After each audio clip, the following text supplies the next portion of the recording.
Nechudan, and that's the only French that I know. I'm sorry.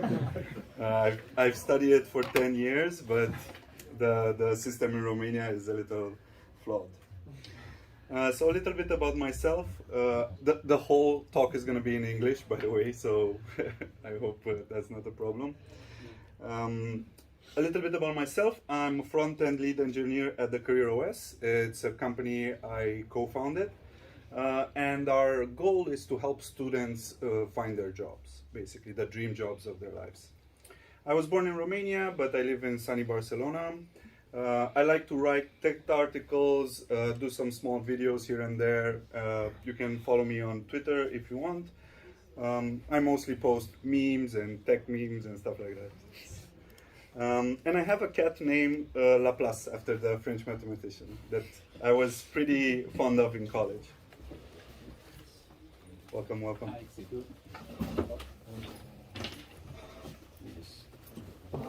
There are chairs here.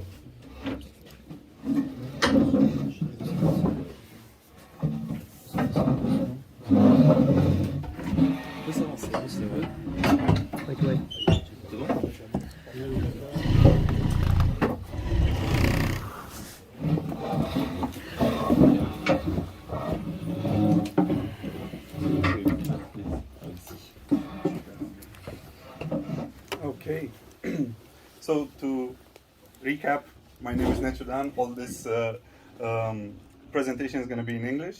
So I'm born in Romania, but I live in Barcelona, and I like to write tech articles mostly about testing, accessibility, and security, and I focus mostly on front-end development. So I've worked for 12 years now. I've worked on all three big front-end frameworks. I started with Angular, then I moved to Vue, and now I'm working full-time with React.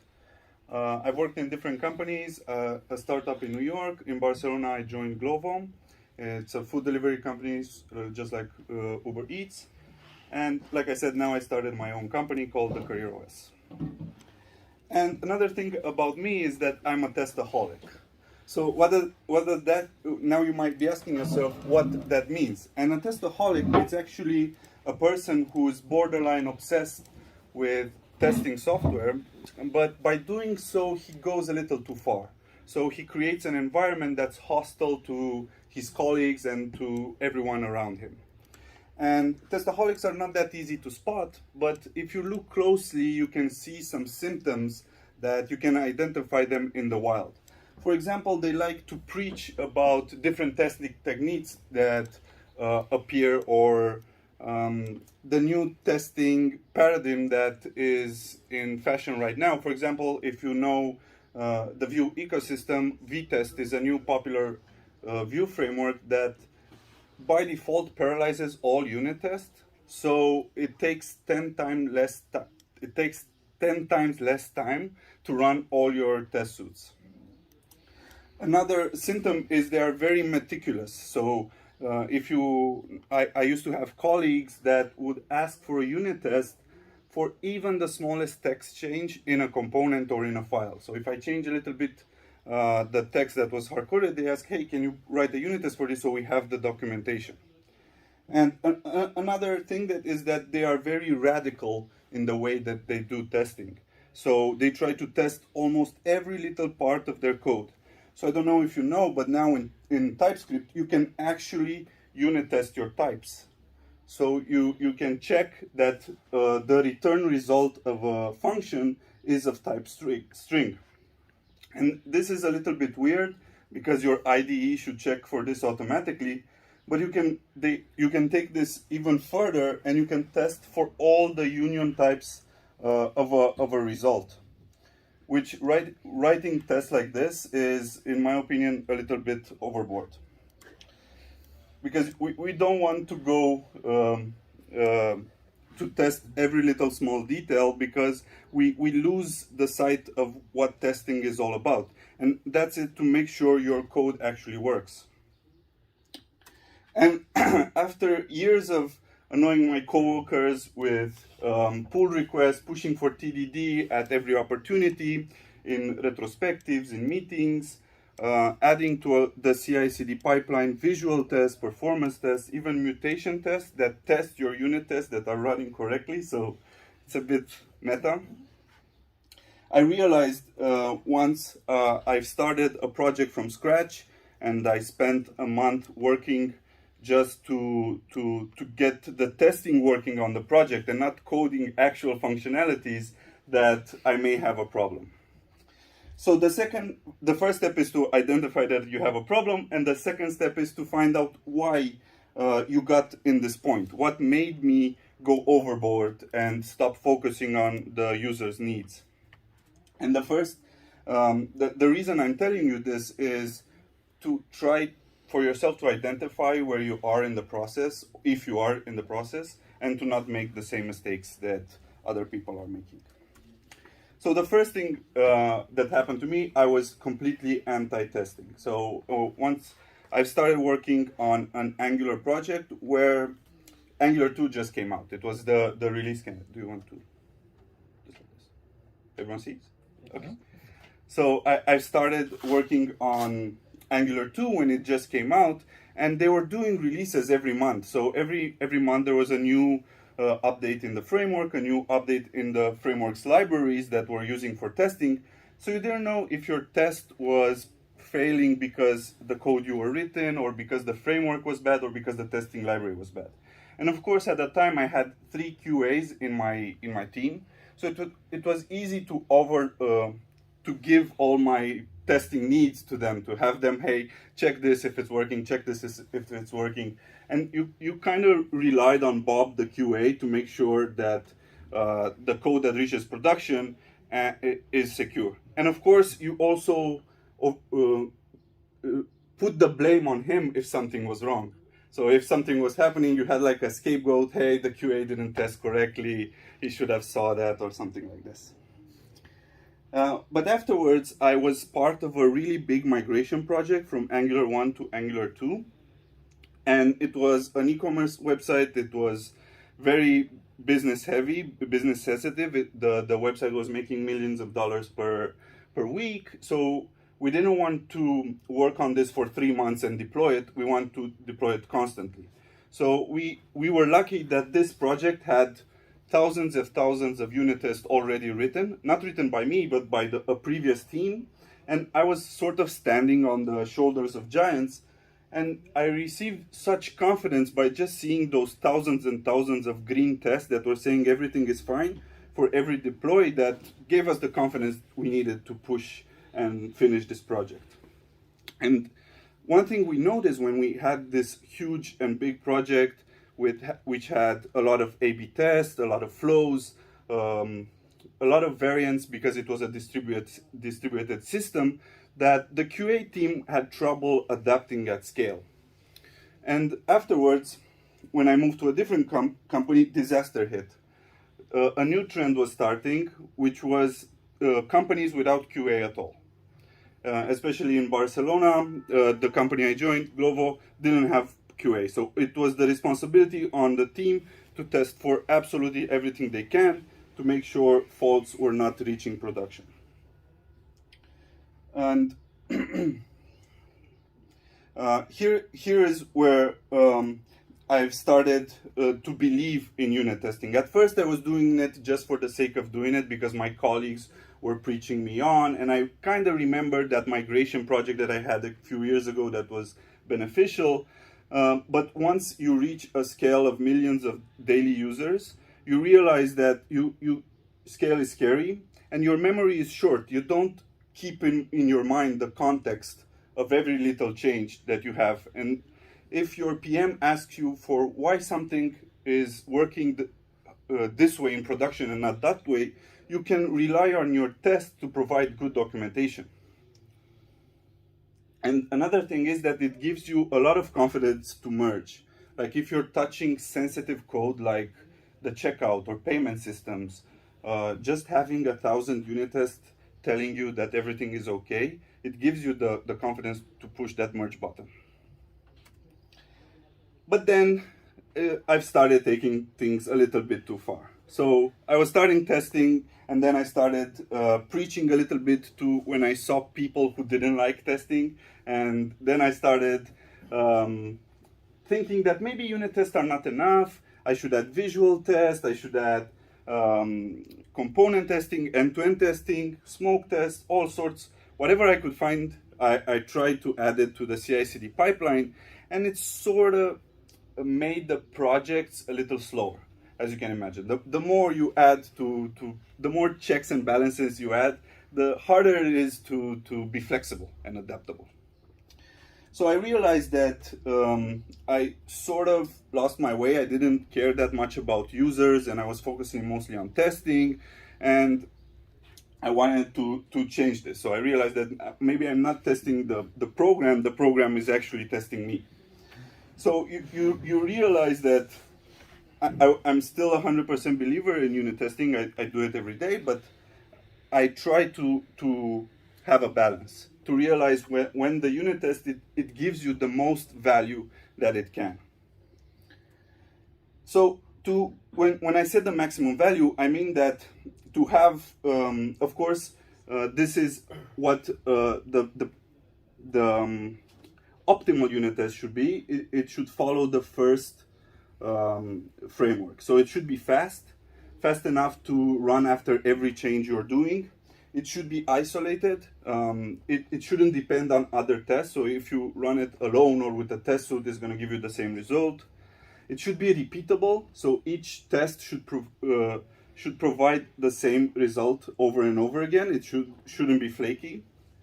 It should be self-validating and timely. You should write it at the same time as you're writing your code, or preferably before that, so you can write your code better. Now, there's a lot of articles written about this framework, and they go into detail about each and every part of it, but I want to give you some tips and tricks that I found in my career that helped me write unit tests better and to give me the most value that it can. So in my opinion, to have the perfect balance, the perfect unit test should provide good documentation. It should help you write better code. It should help you with debugging. And it's 2023, the perfect unit test should probably not be written by you. So let's go into detail about each step.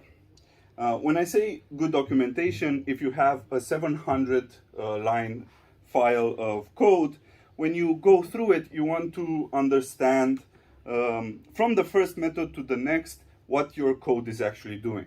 So you want to read it smoothly, like you would read a book from the first pages to the finish, so you understand. And it's important when you open the test file that you again see exactly what your service under test is supposed to be doing. You don't want to see an edge case, what it should not display the first thing, and because then you're going to get confused. And as we know, functions can very easily get bigger, and bigger. So a unit test should explain all the if and else cases inside your function. So it should start with the most important part of your the service under test. For example, we have a wine list. The most important thing is that it should show a list of wines, right? And then you can go deeper and say what the boundary situations are, or if you have a bug in production and you write a unit test to make sure that that bug never happens again. So, and another thing is that unit test and the test suite and the code file should complement each other. So when you toggle between each file, you should be able to read them together. Okay, I briefly mentioned TDD. So when I said the perfect test should write good code, it should help you during the design thinking process. So in TDD, there's a popular framework called Red-Green Refactor.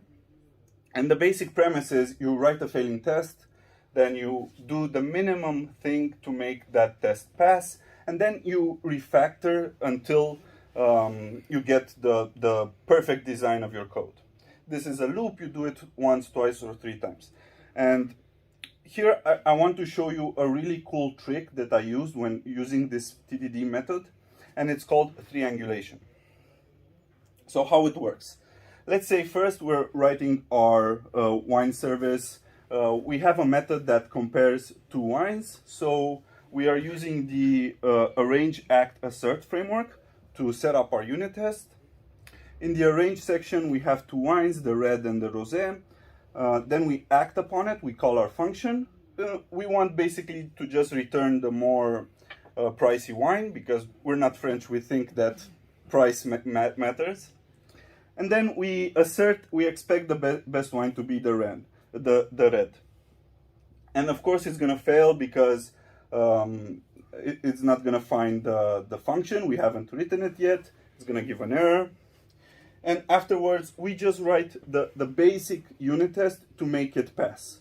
So here, as you can see, we just created a function. We have two parameters, A and B, and we're just returning the second one. We don't even care about price. And this will make our test be green. But of course, it's not the implementation that we want. So here is where the trick can happen. In red green refactor, you can either change your unit test or write another unit test that triangulates on the result. So here, for example, we've added another wine, and then we're acting again on the same function, and then we expect the second result.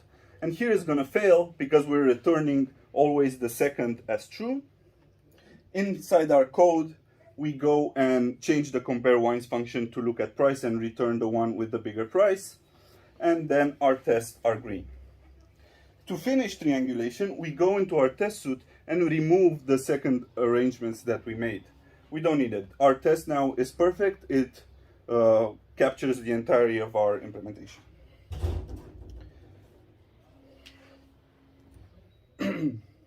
Cool.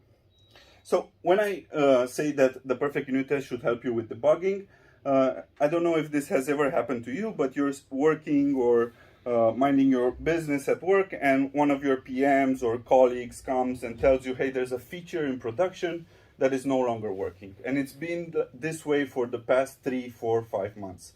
And you can't remember where the bug was introduced.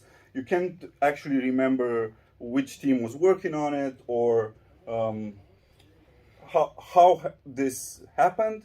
And going through each commit in Git history to see where the fault is very time consuming.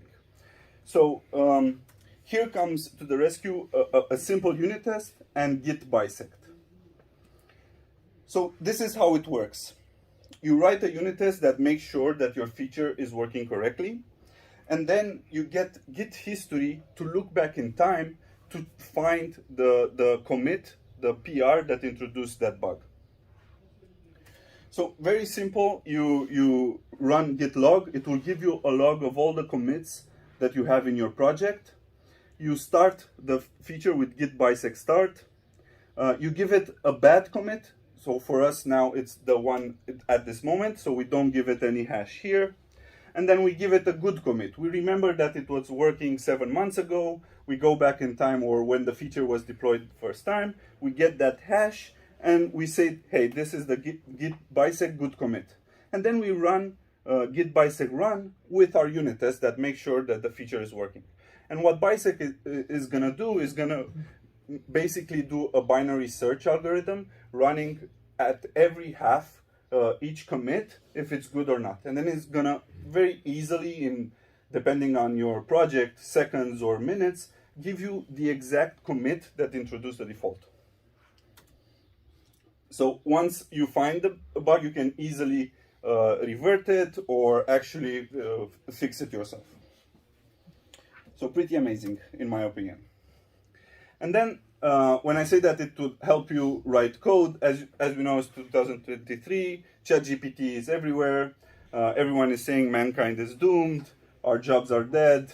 Out of the ashes of Bob the QA, we have this artificial Bob that it's gonna basically take over our jobs. But of course, it's gonna be a clear difference between software developers who are gonna use ChatGPT for their own and for their benefit, and software developers who are going to ignore it. So as you know, I'm trying to say that there's an extension to use ChatGPT into your code directly. Even if you have VS Code or PHP Storm or whatever IDE you're using, you can set up an official extension. You can log in using your OpenAI account, the same one you're using to use ChatGPT if you're using it. There you have an API key. You need to set up a payment method, and you can use it directly into your IDE. And of course, the problem about this that I found is that people don't actually understand how the payment actually works. They're saying it's $1 for 2,000 word tokens or something like that, and it's pretty confusing. But what I found out is that cost is actually insignificant for personal usage.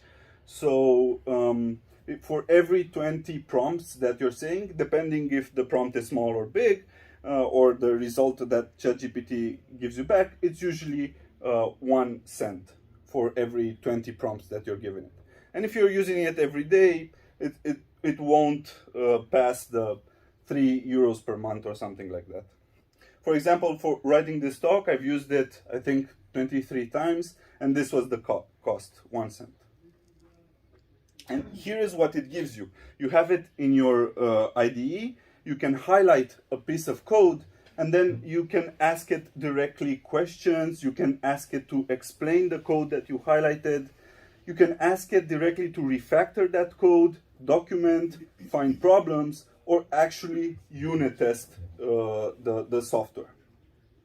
So if you have this integrated, obviously the excuse that I don't have time to write unit test no longer applies, because you can just have it done in three clicks.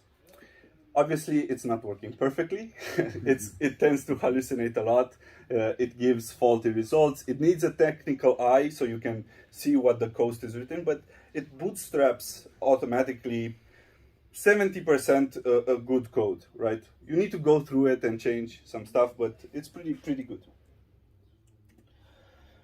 So I talked about the perfect test that should provide good documentation, the one that should help you write better code, the perfect test that should help you with debugging, and the one that it should be written by artificial intelligence.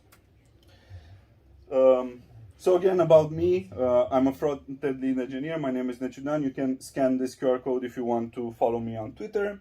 And I want to talk a little bit about the software that we're building at the Career OS. So basically, for students to help them find jobs, they can browse a lot of lists of companies. They can go by industry. So if they want to work in banking, or if they want to work in different industry, they can save their favorite companies. We give you a Kanban board to while you're interviewing, to know in which step you are. And then we're going to give you prompts on how to do the interview process, basically how to network and who to reach out to. So yeah, if you want this QR code, again, you can apply to be a free beta tester for our software. And yeah, that's it. Merci.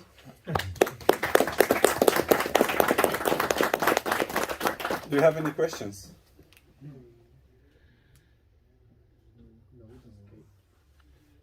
No. Maybe one question. How do you make sure that the code generated by ChatGPT is what's the 30% part which is not correct? Do you have unit tests for that? Did you write those tests by yourself? That would be fun. You can actually do that. You can write mutation tests that check the unit test that they're correct. But so usually ChatGPT writes more or less the flow of the test is correct that it writes, but it doesn't look at class names or inputs, or it doesn't take the correct sample base.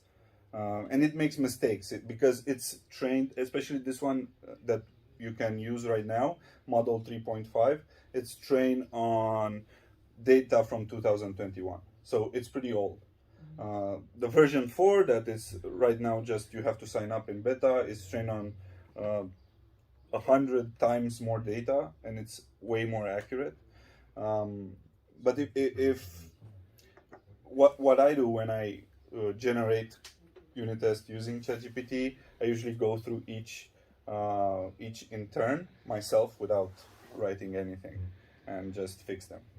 Okay, because I asked about to refactor some pieces of code, and it can happen that it changes business rules and behavior on the code. So Yeah.